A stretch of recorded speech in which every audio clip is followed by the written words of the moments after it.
Omuloodi w'ekibuga Ssaalongeeri Lukwago mwennyamivu ku nsimbi entono z'agamba eziweebwa KCCA okuddukanya emirimu. Ono agamba nti efuuse enkola ey'okusalanga embalirira ya KCCA ng'embalirira y'omwaka gw'ebyensimbi ogujja agamba nti KCCA egerekeddwa okuweebwa obuwumbi 720 okuva ku buwumbi 916 ezaabaweebwa omwaka oguwedde ng'era ensimbi zinaalaze nga ntono nnyo ezitasobola kukola mirimu gya kibuga. Naye ekyatumazeeko ebyewumbula kwekusanga nga budget bagisaze okuva ku biliyoni 916 n'ekka ku 720. Ono ategeezezza nti bawandiikidde sipiika wa paalamenti ku nsonga eno oluvannyuma lwa gavumenti okubanga yasuubizza okuwanga KCCA ensimbi ezimala okutereeza ekibuga Kampala. Ng'ebintu bingi ebiteekeddwa okukolebwako ebiri mu budget mulimu drainage master plan okukola ku myala n'ensimbi ezaali badde zirina okukola ku myala baaziggyemu. Nekye tukoze tusazeewo okukwata ministerial policy statement eno nga figa bwe zazze nebye bagamba okukolebwako nekino ministerial policy statement nga bagamba tubitwalire kanso. Lukwago alaze ng'ensimbi ez'okukola ku bintu eby'enkizo omuli okuzimba emyala n'okuyoola kasasiro bwe zaggiddwamu ekintu ky'agamba nti kyeraliikiriza nnyo.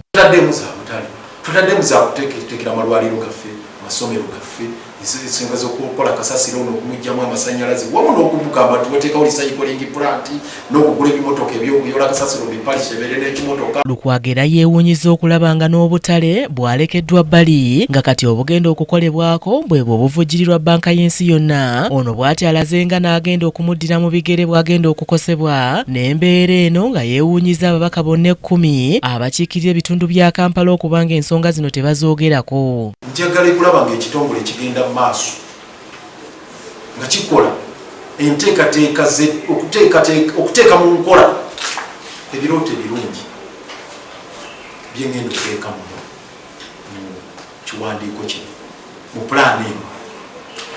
Ndi mweraliikirivu nti singa ssente ezo teziteekebwayo ebirooto bye tutadde muno bigenda kufa ttotto. Ate era n'abalituddira mu bigere bajja kusanga obuzibu. Ono ayanukudde baagamba nti abaasagambiza n'okugenda kwe nga loodi mmeeya. Oba wendiwe oba siriiwo nsigadde ndisiteekawola mu kibuga era olutalo lukyagenda mu maaso. Oyinza okulowooza nti kaakati yeho manyi muboozi yabagambye Lukwago tukuwonya ekinene kyawanga kati kyakutampya kyofa togabye n'aserebulating namyalo n'aserebulating Balamu na celebrating, Amis Chigundu na celebrating, Bosco Mungi na celebrating, waliwo n'abali endekumi. Oho musaka. Owe office ngirimu oba sigirimu. Nze ndi stakeholder omukulu mu kibuga Kampala. Lukwago ayogedde ku by'akatale ka Ssenti bali ku ddembe akaamenyeddwako ekitundu. Kyogamba waliwo atamanyi. Ne bw'obuuza mwana ayonka ng'asobola okutegeera ekigenda maaso mu Kampala amanyi nti Amis Chigundu ye yamenya akatale ka Ssenti bali ku ddembe.